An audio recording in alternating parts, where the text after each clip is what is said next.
Celeste Harrington laughed the moment she saw the rusted tin hangar belonging to Elias Rowan, telling her operations chief that the place was not even worthy of washing the landing gear on her fleet of 300 private jets. But the woman in the tailored silk blazer had no idea that the quiet man wiping his hands on an oil-stained rag had once been the only engineer authorized to certify the safety of the very engine line powering her entire empire. The next morning, a single signature from Elias placed every one of those 300 aircraft on mandatory ground hold, and for the first time in her life, Celeste Harrington understood what it meant to lose the right to fly. If you love satisfying reversals where the arrogant pay the ultimate price, hit subscribe right now so you never miss the next story. The sky over western Kansas hung low and heavy that Thursday afternoon, a ceiling of iron-gray clouds stretching from horizon to horizon, as if the atmosphere itself wanted nothing more to do with flying. Inside the cockpit of Harrington 1, the flagship Gulfstream of Harrington Aerolux, Captain Derek Nash watched the amber caution light blink twice, then hold steady, and his hands tightened on the yoke as the master warning system confirmed what the light suggested. An abnormal pressure reading inside the starboard engine's turbine section, the kind of anomaly no pilot could legally ignore at 37,000 feet. He radioed the nearest suitable field, a modest regional strip outside a town called Ashford Plains, and began his descent while the cabin crew scrambled to inform their only passenger that New York would have to wait. Celeste Harrington stood from her cream leather seat, pressed one manicured finger against the intercom, and demanded an explanation in a voice that made it clear explanations were merely a courtesy she tolerated before issuing consequences. Dawson Vale, her director of fleet operations, leaned across the aisle and assured her the situation was minor, probably a sensor glitch, something any competent ground crew could reset in 20 minutes so they could be airborne again before dinner reservations expired. Celeste checked her watch and calculated the margin. Wesley Blackwood, the billionaire whose global conference circuit required a fleet contract worth $900 million, expected her in his Manhattan office by 9 that evening, and every minute spent descending toward a Kansas cornfield was a minute closer to losing the single largest deal in Harrington Aerolux history. The Gulfstream touched down with a whisper of rubber on cracked asphalt, rolled past a faded windsock, and taxied toward the only hangar on the field, a structure so small and weather-beaten that Celeste pressed her face to the window and let out a short, incredulous laugh before turning to Dawson and saying the place looked more like a hay barn than an aviation facility. Elias Rowan heard the jet before he saw it, the distinctive whistle of twin Falcon Mark 9 engines cutting through the late afternoon quiet of Ashford Plains Municipal Airport. He set down the torque wrench he had been using on a Cessna's propeller hub, wiped his palms on the rag that lived permanently in his back pocket, and walked out onto the ramp just as the sleek white Gulfstream swung its nose toward his hangar, its paint gleaming against the dull landscape like a diamond dropped into a gravel pit. The name on the fuselage read Harrington Aerolux in gold script, and Elias recognized it immediately, not because he followed the world of luxury aviation, but because the Falcon Mark 9 engines bolted beneath those swept wings were the same power plants he had spent 4 years of his life certifying before he walked away from that world entirely. The forward door opened and a woman descended the air stairs as though each step cost her dignity, her heels clicking against aluminum, her gaze sweeping the hangar's rusted roof, the cracked concrete apron, and the faded sign that read Rowan Aviation Service with the quiet disdain of someone appraising property she intended to demolish. Behind her came a tall man in a charcoal suit, who immediately pulled out a phone and began making calls, and behind him came 2 crew members carrying luggage that probably cost more than every tool in Elias's shop combined. Celeste stopped 3 paces from Elias, looked him up and down, from his scuffed boots to his oil-streaked jacket, and asked in a tone balanced precisely between amusement and contempt whether he had ever actually touched a real private jet before. Elias did not flinch, did not smile, did not offer the kind of eager deference she clearly expected from anyone standing on ground this humble. He simply glanced past her at the Gulfstream's starboard nacelle, noted the faint heat shimmer still rising from the exhaust, and said that if she wanted to leave this runway safely, it would be best to let him look at the engine before anyone talked about departure times. Celeste followed Elias into the hangar as though entering a museum of poverty, her eyes cataloging every imperfection with the precision of an auditor marking deficiencies on a balance sheet.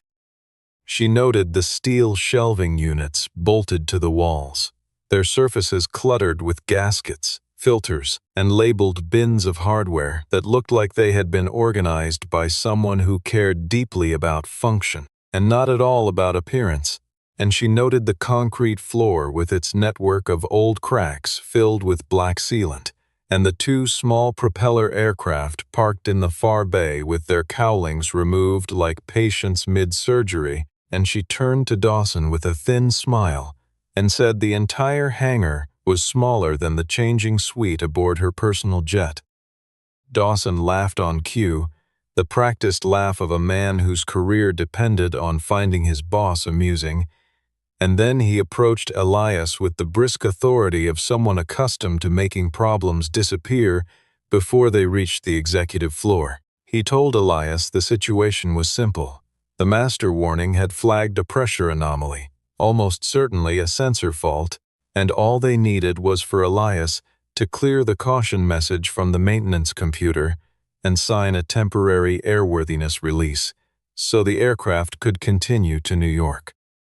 Elias shook his head slowly, explaining that the warning was tied to the turbine pressure and temperature sensor cluster, a system that did not typically produce false alerts on the Falcon Mark Nikes unless something upstream had changed, and he was not willing to clear a warning he had not diagnosed. Celeste's patience evaporated like fuel on hot tarmac. She stepped forward and reminded Elias that Harrington Aerolux operated 300 private jets serving billionaires, heads of state, and film industry royalty across 4 continents, and that a small-town mechanic in Kansas did not have the authority or the standing to delay her schedule by a single minute. Elias turned back to the maintenance terminal he had already connected to the aircraft's diagnostic port, scrolled through the fault log, and noticed something that made him pause. The same pressure anomaly had been flagged and manually dismissed 4 times. In the previous 60 days, each dismissal carrying a maintenance code that indicated the alert had been classified as a nuisance warning rather than investigated. He asked Dawson about the aircraft's service history, and Dawson's answer came a half-beat too late, wrapped in the vague assurance that all records were maintained at corporate headquarters in New York and were not his to share on a Kansas tarmac. Celeste placed a gold-embossed business card on the workbench beside Elias's diagnostic laptop and told him to sign the release, adding that she would give him enough money to replace that pathetic tin roof and every piece of rusted equipment underneath it. Elias looked at the card, then looked at the data still scrolling on his screen, and replied with the calm of a man who had long ago decided that his name on a document meant more than any amount printed on a check. He would not sign for an aircraft he did not yet believe should leave the ground. What Celeste Harrington did not know, and what Dawson Vale had failed to discover in his hasty background search during the taxi from runway to hangar, was that Elias Rowan was not simply a small-town aircraft mechanic who happened to own a modest repair shop on a forgotten Kansas airfield. Before the hangar, before Ashford Plains, before the quiet life he had built among wheat fields and wide skies, Elias had been a senior certification engineer at Asterion Aerospace, the firm that designed, tested, and delivered the Falcon Mark IX turbofan engine to every airframe manufacturer that mounted it, including the company that built every Gulf Stream in the Harrington fleet. He had spent 4 years inside Asterion's propulsion laboratory, running thermal stress simulations, signing off on metallurgical analyses, and working alongside a team of 11 engineers who tested every component of that engine from the fan blades to the exhaust nozzle until they could predict its behavior in conditions that most pilots would never encounter, but that regulations demanded be accounted for.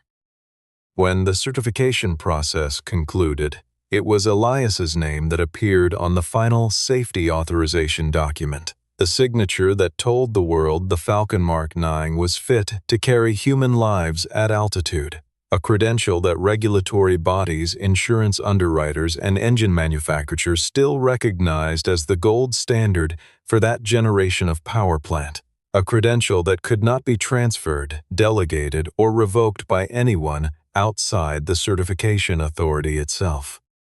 A family crisis had pulled him away from that world. His wife's passing from a sudden illness had left him the sole parent of a teenage daughter, and the 60-hour weeks and constant travel demanded by Asterion were incompatible with raising a child who needed stability more than she needed a father with an impressive title. He had taken June, sold the house outside Hartford, and moved to Kansas where the cost of living was low, the sky was enormous, and a man with his skills could keep a small hangar running while still being home for dinner every evening. That evening, as if summoned by the thought of her, June called from her dormitory at the State University. Her voice bright and hurried, asking whether he would make it to the online parent-faculty meeting, scheduled for 8 o'clock. Elias glanced at the Harrington jet, parked in his hangar, and told her he might be a few minutes late, but he would be there. And the gentleness in his voice as he said goodnight stood in sharp contrast to the steel he had shown Celeste minutes earlier. What mattered now, what Celeste and Dawson had not grasped, was that Elias still held a specific and potent authority. His certification signature on the Falcon Mark IANC first-generation engine line carried the legal weight to trigger a mandatory operational pause if he identified a systemic defect pattern, a power granted not by ego or ambition, but by the simple regulatory fact that he was the last living signatory on that engine's original safety dossier. He did not want a war with Harrington Aerolux. He did not want headlines or courtroom drama. He wanted Ed only to follow the procedure he had sworn to uphold, but as he returned to the diagnostic terminal and cross-referenced the fault codes from the Harrington 1 against archived data from other Falcon Mark 9's installations, a pattern emerged that turned a single aircraft anomaly into something far more alarming. Identical pressure-temperature deviations had been logged across multiple airframes, and every one of them had been dismissed without investigation. Celeste returned to the hangar 40 minutes later, with the controlled fury of a woman who had just been told that her future depended on a man she considered beneath her.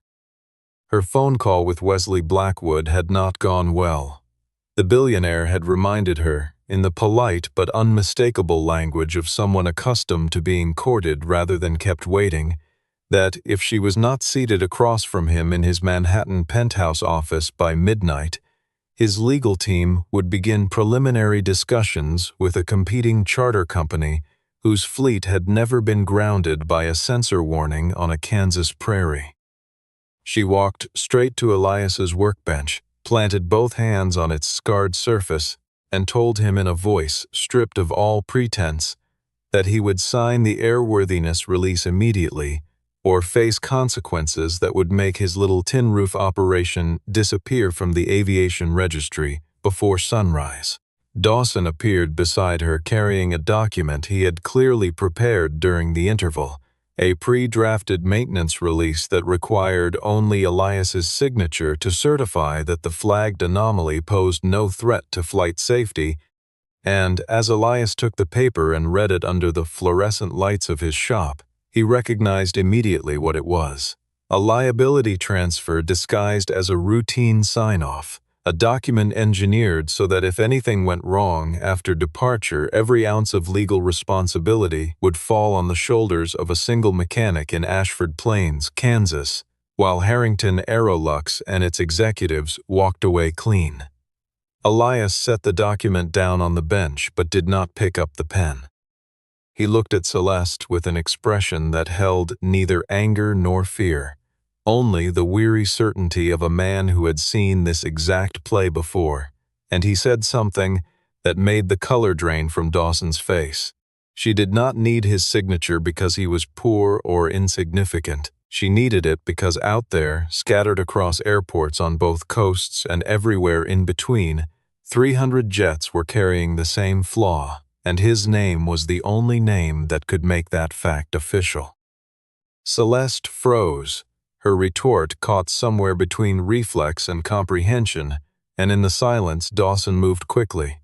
calling Elias's claim reckless extortion, insisting that the fleet had passed every scheduled inspection, and demanding that Celeste authorize their legal team to pursue immediate action against Rowan Aviation Service for unlawful detention of a Harrington aircraft. But Elias had already copied the diagnostic data to a secure drive, had already documented the pattern of dismissed alerts, and had already composed a preliminary message to the one person whose authority in this matter matched his own. The confrontation ended not with a shout, but with a departure. Celeste chartered a replacement aircraft from a competing service, and as she climbed the air stairs, she turned back toward the hangar, pointed one finger at the faded sign above the door, and said that it would be the last thing Elias Rowan ever owned. The hangar was quiet after they left. Quiet in the way that only a building surrounded by open prairie can be, with nothing but wind against corrugated metal and the distant hum of a highway to fill the emptiness. Elias sat at his desk in the small glass-walled office at the back of the shop, the glow of his monitor the only light in the building, and he worked through the data with the methodical patience of a man who understood that what he was about to do could not be undone. He pulled the full diagnostic archive from the Harrington One's maintenance computer and laid it alongside the original test data from the Falcon Mark IET certification program, data he had kept on encrypted drives not out of paranoia, but out of the professional habit of an engineer who believed records were sacred. The pattern was unambiguous. A thermal drift in the turbine pressure sensors was causing the engine management system to misread operating temperatures under specific high-altitude cruise conditions, and if the drift exceeded a critical threshold, the automated power management could reduce thrust at precisely the wrong moment, during climb-out, during go-around. During any phase of flight where the loss of even 5% thrust could mean the difference between a routine departure and a catastrophe. He picked up his phone and called Madeline Cross, a name he had not dialed in nearly 3 years, and when she answered he could hear the background noise of an airport terminal, which meant she was already on assignment somewhere. Madeline listened without interruption, asked 2 precise technical questions, and then told him what he already knew. If he believed the defect was systemic, affecting not just one aircraft but potentially every airframe equipped with first-generation Falcon Mark IX engines, then he had both the authority and the obligation to file a formal safety report, and she would ensure it reached the correct desks within hours of submission. Elias hesitated, not because he doubted the data, but because he understood the scale of what he was about to set in motion, the grounding of an entire fleet, the disruption of a billion-dollar enterprise, the fury of powerful people who would view his signature not as a safety measure, but as an act of war. While he sat in that silence, his phone chimed with an email from Dawson Vale, a message threatening legal action for unauthorized retention of a Harrington aircraft, a message so aggressive in tone and so careless in its demands that it effectively became evidence that Harrington's own operations director had attempted to coerce a certified engineer into bypassing safety protocols. Elias set the phone beside the framed photograph of himself and June that sat on the corner of his desk, the one taken the day they arrived in Kansas with everything they owned packed into a rented truck, and he opened the formal reporting interface, typed his credentials, attached his data, and signed the document with the authority that the aviation world had granted him years ago and never revoked. Elias Rowan, Certified Falcon Mark I Safety Authority. At exactly 5:40 the next morning, before the sun had cleared the eastern tree line, the insurance networks, the flight coordination systems, and the regulatory databases all received the same notification. In Miami, a Harrington Gulfstream that had been prepped for a sunrise departure to the Bahamas went dark on the dispatch board. In Dallas, 2 jets scheduled to carry energy executives to a conference in Houston were towed back to their hangars by ground crews who had received the alert on their tablets before the pilots even arrived for briefing. In Los Angeles, a flight crew standing on the tarmac at Van Nuys watched their aircraft's status change from cleared to grounded in real time, the word appearing on their screens like a verdict. In Teterboro, the gateway airport for Manhattan's wealthiest travelers, 4 Harrington jets sat in a row on the executive ramp, their engines cold, their cabins dark, their schedules erased. Across the country, 300 private jets bearing the Harrington Aerolux livery were simultaneously reclassified to mandatory safety review status, their flight clearances suspended pending a full Falcon Mark IX inspection, and not a single one of them would carry a passenger or burn a gallon of fuel until the review was complete. The morning that followed was the kind of morning that corporate crisis management teams spend years training for, rehearsing in tabletop exercises and war room simulations, and praying with every quarterly report that it never actually arrives. At Harrington Aerolux headquarters on Park Avenue, phones began ringing before the first pot of coffee finished brewing, and they did not stop.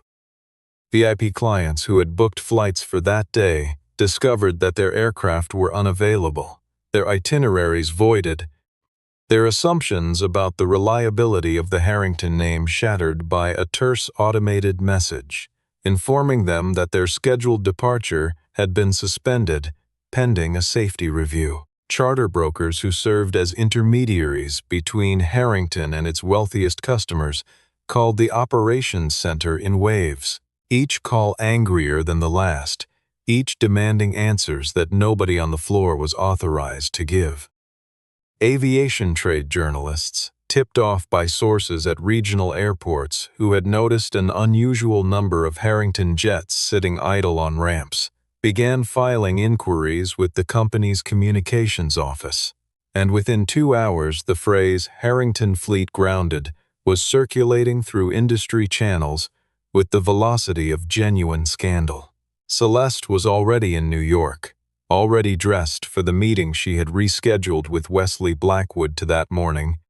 and she walked into his glass-walled conference room on the 52nd floor of a midtown tower with the practiced confidence of a woman who had never entered a room she did not control, but she had barely extended her hand before Wesley's assistant placed a tablet on the table showing a news alert, and Wesley, whose fortune had been built on logistics and who understood supply chains the way surgeons understand anatomy, looked at her with an expression that was not angry but something worse, something genuinely curious,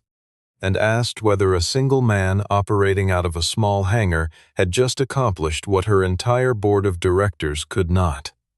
Celeste attempted recovery, straightening her posture and adopting the measured tone she used when quarterly earnings disappointed analysts, calling the grounding a procedural formality triggered by an outdated certification protocol that would be resolved within 48 hours. But Wesley Blackwood had not built a fortune spanning 3 continents by accepting explanations that insulted his intelligence. He leaned back in his chair, folded his hands, and told her plainly that until she could provide independently verified proof that every aircraft assigned to his account met current safety standards, The $900 million contract would remain unsigned, and he suggested, with the quiet precision of a man delivering a final warning, that she redirect the considerable energy she was spending on reassurance toward actually solving the problem before his legal team began conversations with her competitors. Across town, Sterling Harrington, Celeste's father and chairman of the Harrington Aerolux board, convened an emergency session by secure video link, his voice carrying the particular authority of a patriarch who had built the family's aviation empire from a single leased turboprop 40 years earlier and was not about to watch it crumble because of what Dawson Vale was now describing as a disgruntled small-town mechanic seeking publicity. But the narrative Dawson tried to sell collapsed within minutes. Madeline Cross had already transmitted her independent verification, confirming that Elias Rowan's report met every procedural and technical standard, that his certification authority over the Falcon Mark IX's first-generation engine remained fully valid, and that the data he had submitted was sufficiently serious to justify the operational pause. Sterling sat in silence for a long moment after Madeline's statement was read into the record, and when he spoke again, his voice had lost its indignation and gained something closer to dread because he understood, as only a man who had spent 4 decades in aviation could, that the name Elias Rowan had just become the most consequential name in Harrington's corporate history. Celeste Harrington had not flown commercial in over a decade, and the experience of standing in a security line at LaGuardia, removing her shoes, placing her handbag in a gray plastic bin, and shuffling forward behind 200 strangers while a TSA agent waved her through a body scanner was a form of humiliation that no boardroom defeat could replicate. She boarded the regional jet to Kansas, found her middle seat between a sleeping college student whose headphones leaked tinny music and a man eating a turkey sandwich from a plastic bag, and sat down with the rigid posture of someone enduring a punishment she knew she deserved but would never admit aloud. The irony was precise and merciless. The chief executive of a company that operated 300 private jets could not use a single one of them, and the reason she could not was a man she had mocked for owning a tin-roofed hangar. She arrived at Ashford Plains in a rental car, drove past the faded airport sign, and parked on the cracked apron in front of Rowan Aviation Service for the second time. But the woman who stepped out of that car bore little resemblance to the one who had descended the Gulfstream stairs 2 days earlier. The mockery was gone from her face, replaced by a guarded tension that she tried to disguise as authority, but that Elias recognized immediately as the expression of someone who had run out of options and was trying to negotiate from a position she no longer held. She offered money, a significant sum, enough to fund Rowan Aviation Service for a generation, in exchange for Elias withdrawing his report. But Elias told her what any engineer in his position would have said. The report had entered the regulatory system, it had been independently verified, and no amount of money could extract it, because the system was designed precisely to prevent wealth from overriding safety. Celeste's composure cracked, and she asked him with genuine frustration what he actually wanted, and Elias answered without raising his voice. He wanted every aircraft in the Harrington fleet inspected properly. He wanted the real maintenance records opened for independent review, and he wanted Harrington to stop pressuring technicians into signing off on work that had not been completed. Dawson, who had accompanied Celeste on the flight back, stepped forward with renewed aggression, accusing Elias of manufacturing a crisis to extort a corporation. But Elias had prepared for this moment. He turned his laptop toward Celeste and showed her what the diagnostic data revealed. Dozens of Harrington jets had triggered the same pressure-temperature warning over the previous 18 months, and in every case Dawson's operations team had classified the alert as sensor noise and cleared the aircraft for flight without performing the physical inspection that the warning demanded. The pattern was not ambiguous. It was not a matter of interpretation. It was a systematic practice of dismissing safety alerts to protect flight schedules and VIP client satisfaction, and the documentation trail led directly to Dawson's department. Celeste stared at the screen, and Elias watched the realization move across her face like a shadow crossing a field.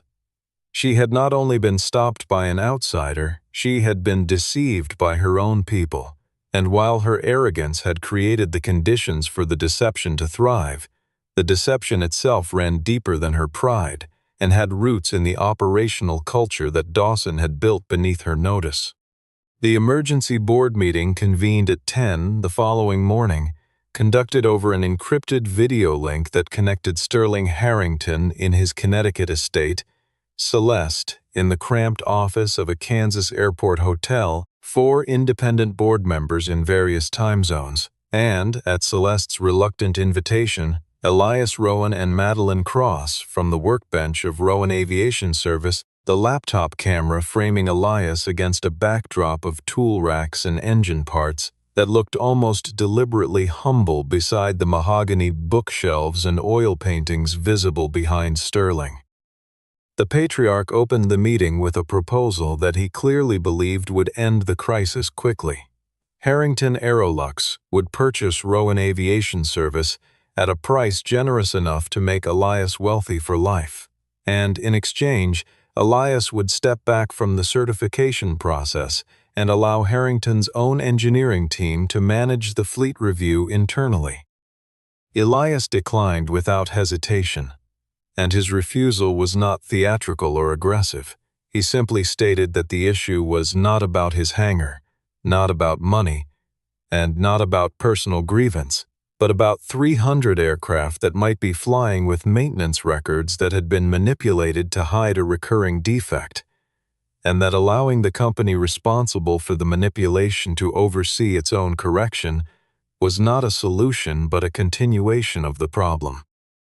Dawson seized the opening, attempting to undermine Elias by noting that he had voluntarily left Asterion Aerospace years ago, implying without quite saying that his departure had been something less than voluntary, suggesting that a man who had abandoned the industry lacked the standing to challenge a company that had remained in it.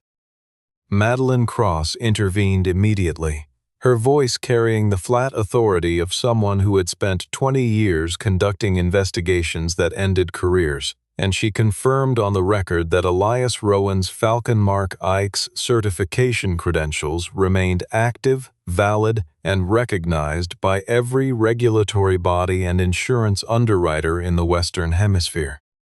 Elias then shared his screen and walked the board through a presentation that he had assembled with the same meticulous care he applied to engine inspections, each slide stripped of rhetoric and built entirely on data that could not be argued away. He showed them a chronological sequence of dismissed warnings, 47 in total over 18 months, each one time-stamped and tagged with the maintenance code that Dawson's team had used to classify genuine safety alerts as sensor malfunctions without ever opening an engine cowling to verify.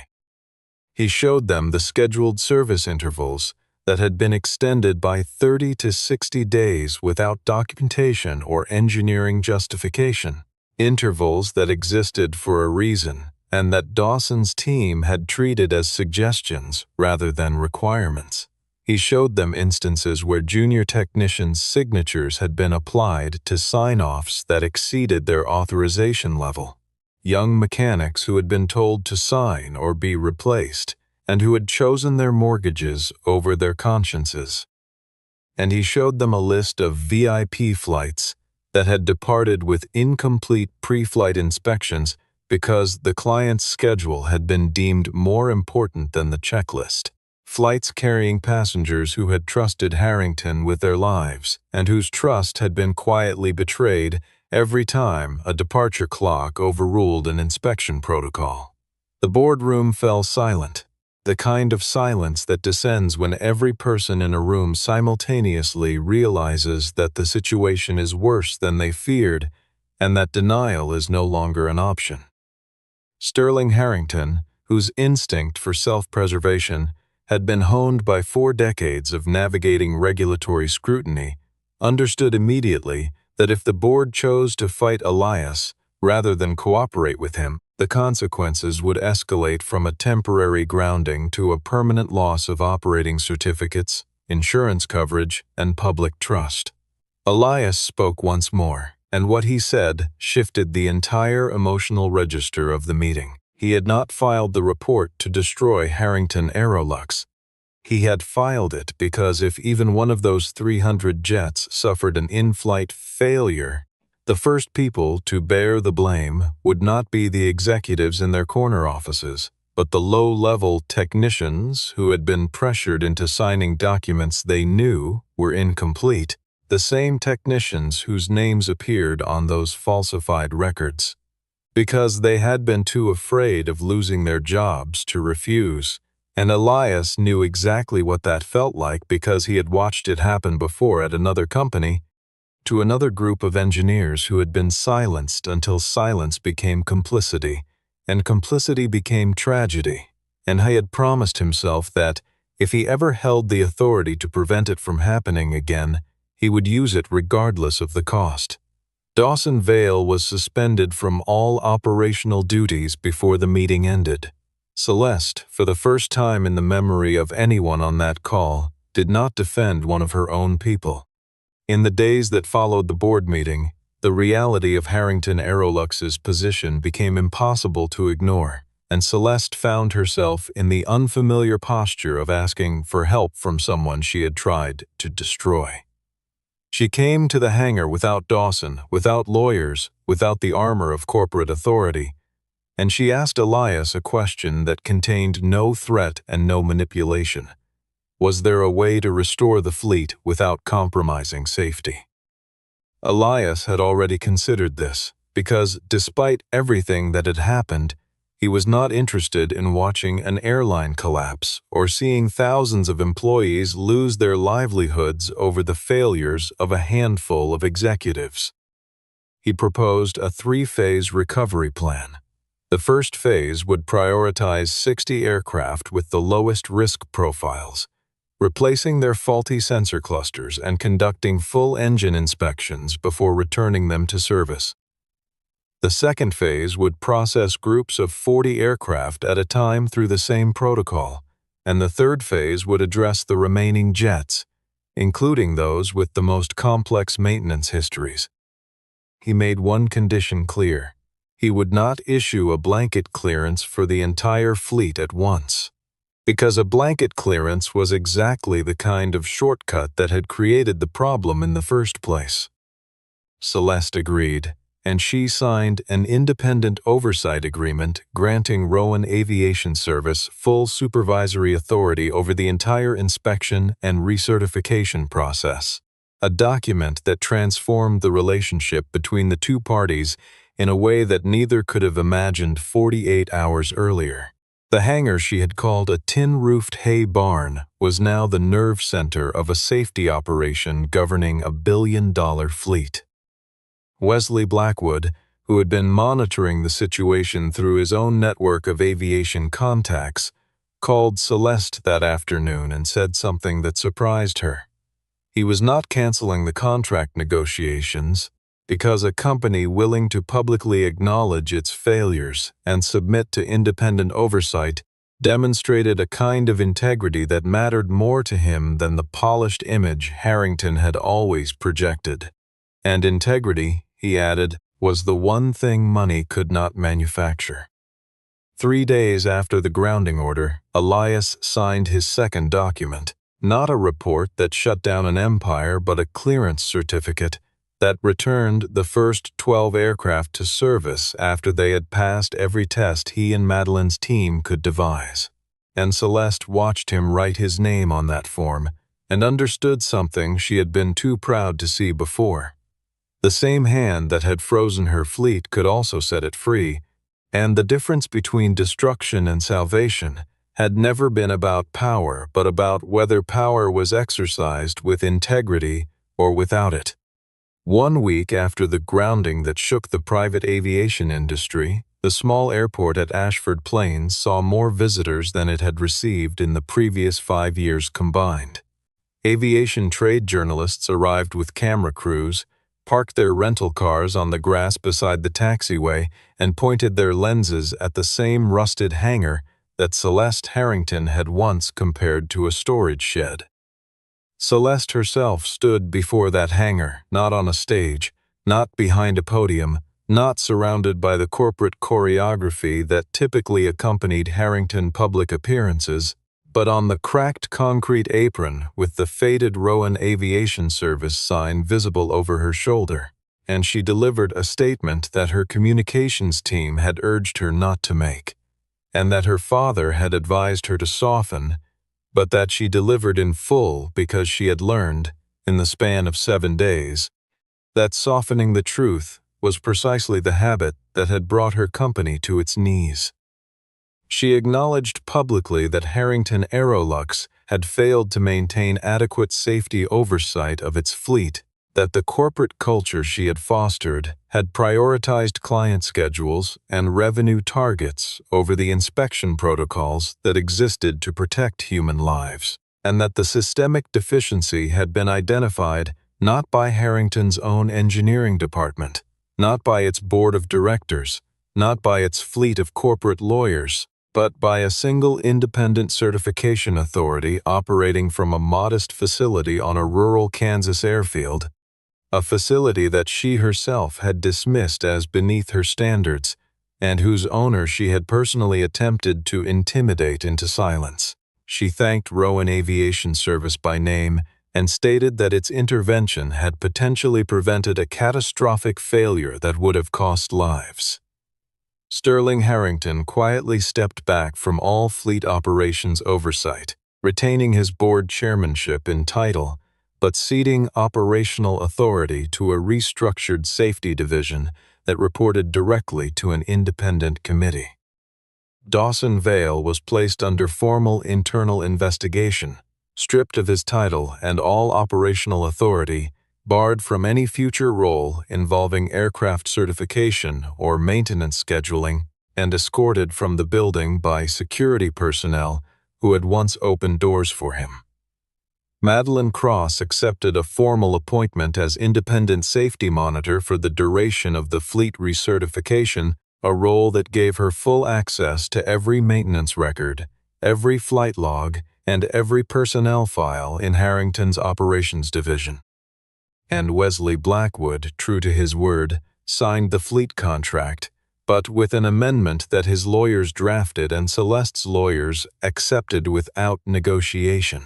Every Harrington aircraft assigned to Blackwood's account would carry a safety certification bearing either the personal signature of Elias Rowan or the signature of a designee appointed by him, a clause that effectively made a small-town hangar operator the final authority over a billionaire's travel safety.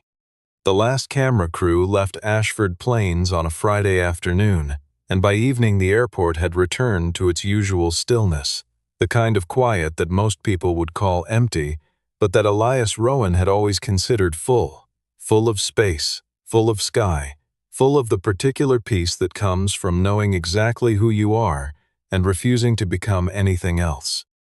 He was back at his workbench, hands busy with a routine inspection on a crop duster whose owner would pick it up Monday morning, when one of the junior mechanics he had recently hired asked him whether he planned to accept the Harrington board's offer to relocate to a larger facility, a proper complex with climate-controlled bays and corporate signage and the Harrington name beside his own. Elias looked up at the tin roof above him, the same roof Celeste had mocked, the same roof that had sheltered his work and his principles through years of quiet obscurity, and he smiled the way a man smiles when he has been offered something impressive and knows with perfect clarity that he does not need it. He told the young mechanic that the building was fine the way it was, and then he looked back down at the engine he was inspecting, his hands moving with the practiced ease of a man who had been doing this work long enough to know that the work itself was the reward. Outside, the Kansas wind pushed against the hangar walls with the same patient force it had exerted every day since Elias had first opened the doors, and the tin roof held, as it always had, because it did not need to be grand to be strong. The people who needed to find him had found him, and the ones who had underestimated him had learned what he already knew. That sometimes the thing holding the entire sky in place starts from a very small place, and what matters is not the size of the roof, but the weight of the name signed beneath it.